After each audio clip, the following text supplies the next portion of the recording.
کاگرزا سپاسی ئامادەبوون دەکەم ڕێگام بدە بە پرسیار یەکەم بۆ دەست پێ بکەم کە ویلایەتە یەکگرتووەکانی ئەمریکا چەندین خاڵی بۆ ئێران دیاری کردووە زیاتر لە دەخاڵ کە زۆربیان پەیوەندی بە دەستهەڵگرتن لە سازکردنی موشەکی باڵستیکی و هەروەها مەسەلەی چەکی ناوچی هەیە. تۆ پێت وایە ئێران ئەو خاڵانە یان بەشێک لەو خاڵانە پەسەند بکات؟ لە ڕاستیدا ئەو خاڵانەی کە وڵاتە یەکگرتووەکانی ئەمریکا بۆ ئێرانی دیاری کردووە بۆ خۆی بە واتای تەسلیمبوونی بێقەید و شەرتی ئێرانەیە. بۆیە ئەوان لە مەرحەلەیەک بۆ خۆی دوو دەستەجێکەیە دوو بۆچوونی جیاوازەیە. بۆچوونێک پێی وایە کە بە هەر جوورێکی بێ بۆی کە خۆیان بپارێزن دەستەڵاتەکەیان بپارێزن هەر ڕێککەوتنێک کە ئەمریکا دەڵێ قبوڵی بکەن. دەستەیەکی شەیە بە تایبەتی مافیای سوپای پاسداران دەڵێ ئێمە بە هیچ وەجهێکی نابێ ئەوانەی کە ئەمریکا دەڵێ قبوڵیان بکەین. بۆیە لە واقعەدا ئەگەر چ بە خۆشی بێت چ بە ناخۆشی بێ ئەو خاڵانەی کە ئەمریکا دیاری کردووە جێبەجێ دەبێت و ئەوان بەشێک دەسەڵات کە دەیهەوێت سیستمەکەی بمێنێتەوە و درێژە بە دەستەڵاتەکەیان بدەن لە ڕاستیدا پێیان خۆشە ئەو ڕێککەوتنە لەگەڵ ترامپ بکەن بەڵام ناتوانن یعنی ئەو دەستەڵاتیان نیە وەچی ترامپ دەڵێ هیچ کەسێک نییە کە قسەی لەگەڵی ڕێککەوێت. باشە ئێران داخستنی گەرو یا تەنگەی هۆرمزی وەک چەکێک بەکاردێنێ. تۆ پێت وایە ئێران دەتوانێت بۆ هەمیشە تەنگەی هۆرمز دابخات یان دەسەڵاتی خۆی بەسەریدا هەر بمێنێت؟ ئەوەی کە ئێران لە ڕاستیدا ئێستا دەیکا وەک شتێک دەستە پاچە بوونێتی یعنی لە واقعدا نازانێت چ بکە ناتوانێت چه هەڵوێستێکی بگرێ. ئەگینا ئەوەی کە پێی دەکوترێ ئەمنیەتی ئینەرژی جیهانی دەکەوێتە چوارچێوەی چەمک و یاسای حقوقی نێودەوڵەتی. ئێران بە هیچ وەچێکی ناتوانێت نەک ئێران هیچ وڵاتیشکە ناتوانێت دەست بەسەر ئەو ئاوە ئازاداندا ڕابگرێ کە کەشتی تۆجاری هاچی پێدا دەکات. ئەوە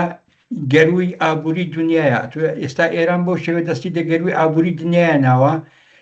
لەبەر ئەوەی نییە کە ئەوە بە شێوەیەکی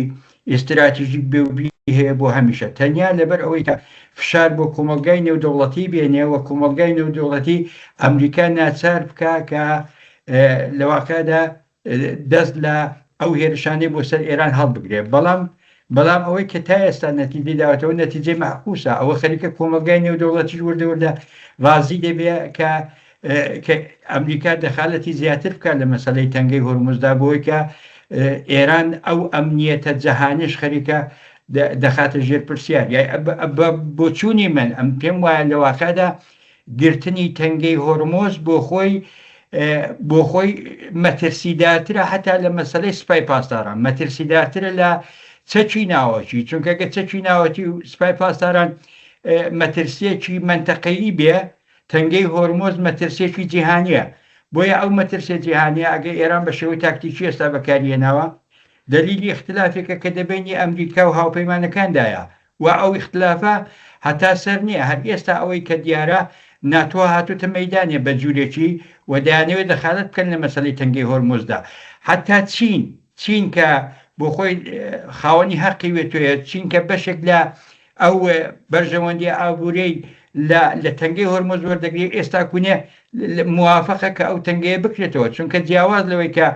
نەفتی ئێران و بەشێک لە نەفتی وڵاتانی خەلیج بۆ چین دەچێ هاوکات چین شتی کەش هەناردە دەکاتەوە بۆ وڵاتانە. بۆیە ئەوە شتێکی کاتیە شتێکە ناتوانێت هەتا سەر ئیدامەی هەبێ. نەهایەتەن ئەوە دەستی ئەمریکا ئاوڵا دێڵێتەوە کە دەخالەتی زیاتر بکە و بە بۆچوونی من لە مەودایەکی زۆر کەمدا دەستی ئەمریکای ئاوڵایش دێتەوەکە دەست بەسەر جەزیرەی خارکدا بگرێ و لەوێەوە بتوانێت تەنگەی هۆرمۆز کۆنترۆل بکە کە هەموو دنیا بە کەیفیەتی هەموو دنیا مەمنونی ئەمریکایە چونکە ئێران نیشانی داوە کە ناتوانێت ئەو ئەمنیەت هەبێ بۆ دنیا مەترسیە ناتوانێت تا سەر بێت. باشە بە بۆچووی تو ئێران پشتی بە چ شتێک بەستووە خۆشی دەزانێت ناتوانێت لە بەرامبەر وڵاتی یەکگرتووەکاندا و لە بەرامبەر ئیسرائیلیشدا بەربەرەکانی بکە خۆشی داماژت پێکرد کە تەنگەی هۆرمۆز گرنگیشی جیهانی هەیە کەوابوو پشتی بە چی بەستۆ کە هێندا خۆ دەیهەوێت کە تەنگەی هۆرمۆز سەروا بەدەستە خۆی بێ. ئێران تەنیا دەیهەوێ ئەو ئیختلافەی کە دەبینی ناتۆ و ئەمریکادایە، ئەو ئیختلافێک کە لە بینی ئەمریکا و چیندایە، یا ئەو ئیختلافێکە لە نێو با بڵین کاراکتێرە نێودەوڵەتەکاندایە، دەیهەوێ سوء ئیستفادەی لێ بکە و بە نەفعی خۆی کەڵکی لێ وەربگرێ کە ئەو تەنگەی هۆرمۆز بگرێ و پێی وا هەیە مەسەڵەن ئەگە تەنگەی هۆرمۆز بگرێ چین مەسەڵەن دێنێ فشار بۆ ئەمریکایە دێنێ، مەسەڵەن ناتۆ دێ فشار بۆ ئەمریکایە دێنێ. لە حاڵێکدا هەموو ئەو وڵاتانەی پێشووتر کە ئەمریکا کێشەی لەگەڵ بەشێک لە ناتۆی هەبوو لەبەر مەسەڵەی گرینلەند و هیندێک شتی نێو ئوروپایە،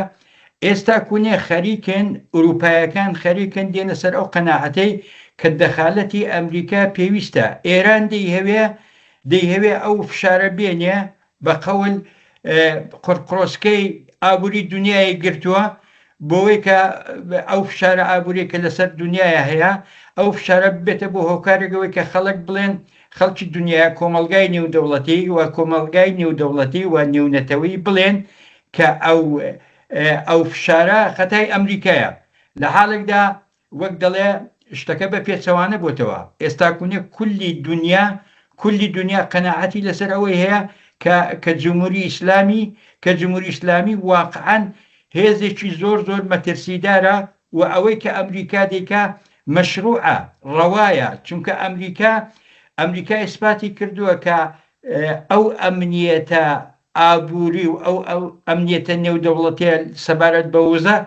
ناخاتە ژێر پرسیار. و ئەمریکا چەندین جار بە وڵاتەکانی ناوچەی کتۆوە بە وڵاتانێکە بە قەول زینەفحن لەو مەسەلەیدا پێڕاگەاندون کە خودی ئەمریکا کێشەی وزەی نییە، لەبەرەوەی کە بۆ خۆی ئەمریکا یەکێک لە هەناردەکەرانی نەوتە ئەو کێشەی نییە، بەڵام کێشەکە بۆ ناوچەکەیە. بۆیە وردە خەریکن ئیجماعێکی جیهانی و ئەوەی کە ئیستراتیژی ترامپ بوو. کاک سلاحی بەڕێز پێشووتر ئەوان دەیانزانی، چونکە ئێران هەڕەشەی کردبوو کە تەنگەی هۆرمۆز دەگرێ و ئیستراتیژیستەکانی ئەمریکایە پێشبینیان کردبوو کە تەنگەی هۆرمۆزیش دەگرێت. بەڵام لە واقعدا ئێستا مەسەلەی تەنگەی هۆرمۆز لە باتی ئەوەی کە ببێتە کارتێکی گوشار لە دەستی جمهوری ئیسلامیدا ئێستا بووە هۆکارێک بۆیە کە ڕوخانی جمهوری ئیسلامی تەسریحتر بکە. کولی دنیا هاتو سەر قەناعەتی بە قەولی سەرۆک وەزیرانی دانمارک دەڵێ ئێران خودی شەیتانە. یعنی ئەوە لە کولی دنیادا ئەو بیرۆڕاگەشتی هەیە کە ئێران مەترسێکی گەورەیە و ناتوانێت ئەوەی بکاتە ئاتۆیەک بڵێ ئەمن لەو ڕێگایەوە دەتوانن فشار بۆ دنیای بێن و دنیاش فشار بۆ ئەمریکای بێنێ. ئەوە دنیا وردە خەریکە لەگەڵ ئەمریکایە هەماهەنگ دەبێت، خەریکە لەگەڵی دەچێتەوە هاوپەیمانیەوە کە بە دژی ئێران و ئەوەی بکە. چەند وڵاتی ناوچەش حتا عەرەبستان کتوێتی ئێمە حازرین هەزینەی ئەو شەڕە بدەین بەڵام تا ڕوخانی جمهوری ئیسلامی دەست هەڵمەگرن. جمهوری ئیسلامی کێشەیەکی بۆ ناوچەکە ساز کردووە جیاواز لەوەی کە بۆ خۆی ئەوە خەریکە تێدا دەچێت. ئەو دەڵێ ئەگەر ئەمن تێدا بچم دەبێ وڵاتەکانی ناوچەش تێدا بچن، ڕۆحم بە هیچ وڵاتێکی ناکە، حتا ئەو وڵاتانەی کە دۆستی خۆشن دەستی لە کەس نەپاراستەوە. بۆیە ئەو شێوە ڕەفتارە لە دنیای ئەوڕۆدا دەبێتە هۆکارێک بۆی کە با بڵین هەموو ئاماژەکان نیشانەیەن کە وردە جمهوری ئیسلامی خەریکە بەرەو نەمان دەڕۆ و شتێکی لێ نامێنێتەوە دەواکاتە. باشە وەک ئێوە دەڵێن ئەگەر کۆماری ئیسلامی بەرەو نەمان بڕا و کاردانەوەی نێونەتەوەیش بەرامبەر بە کۆماری ئیسلامی ئەوەیە ئەگە بینە سەر نێوخۆی وڵات زۆرە بێدەنجێک لە نێوخۆی وڵاتدا هەیە لە چاو با بڵین چەند مانگ لەوە پێش کە خۆ پێشاندانەکان لە ئێرانەدا هەبوون خەڵکێکی زۆریش کوژرا. تو پێت وایە خەڵک لە داهاتوودا یا لە داهاتوویەکی نزیکدا زۆرە کاردانەوەی چەند بەرامبەر بە کۆماری ئیسلامی دەبێت؟ بۆ خۆی کۆماری ئیسلامی تارێکی نێوخۆیی زۆری لەسەرا، یەک لەبەر ئەو قەیرانە کەڵەکە بۆ ئابووری و کۆمەڵایەتی و سیاسیانەی کە پێشووتر هەبوون، ئەوە هەر لە جگای خۆیت یعنی شتێک نییە لە کەمیدا بێ. بەڵام شەڕەکە شەڕی فڕۆکەیە، شەڕی موشەکە، شەڕی درۆنە، یعنی شەڕەکە لە بینی دوو هێزی دەوڵەتیدایە و ئەگەر ئێستا کونێ خەڵک بە جوورێک بێن دەخالە تێ بکەن لەو شەڕەدا لە واقعدا خەڵکەکە دەبنە قوربانی چونکە جمهوری ئیسلامی تااقەتی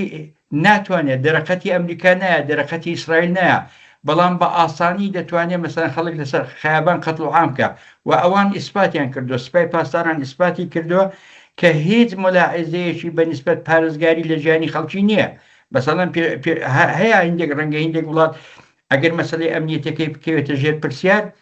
پۆلیسەکەی مەسەلەن دەستوری تیرێکی هەبێ عەدێقەل بۆ لاقی یا لا کەمەر بۆ خوارێ بەڵام پۆلیسی ئێرانێ سپای پاسداران لە واقعدا ئێستا کوونێ دەستوری حتا لە راپەڕینەکەی پێشووتردا بە مسەلسەل لە خەڵکیان ڕاکێشاوە یعنی ئەو ئاماری قوربانیانە ئەم پێم وانێ خەڵک چاوترسێن بوو بێ چونکە خەڵک مکوڕە لەسەرەوەی کە دەبێ جمهوری ئیسلامی بڕۆوە لەسەر ئەوەی هیچ ئەوەیەکیان نییە و لەسەر ڕاوەش لە مەجای تکەدا پێم وانێ بۆ خۆی بەگشتی شتەکە واوێ دەچێت کە ئێستا کوونێ کێشەی ئێران و ئەمریکا یەکلا دەبێتەوە لە ڕێگەی ئەمریکا و ئیسرائیل یەکدا دەبێتەوە چونکە ئەو هێزانە بە شێوەیەکی زۆر سیستماتیک و دروست و زانستی لەگەڵ ئێرانە تەڕەبوون و خەڵکەکە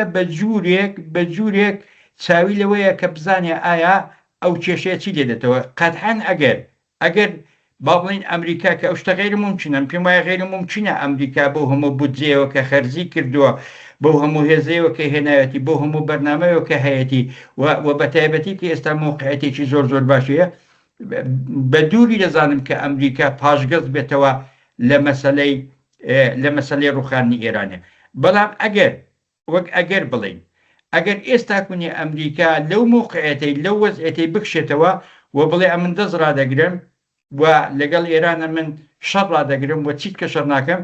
یعنی ئەو ڕۆژەی کە ئەمریکا دەست ڕادەگرێ ئەو ڕۆژەی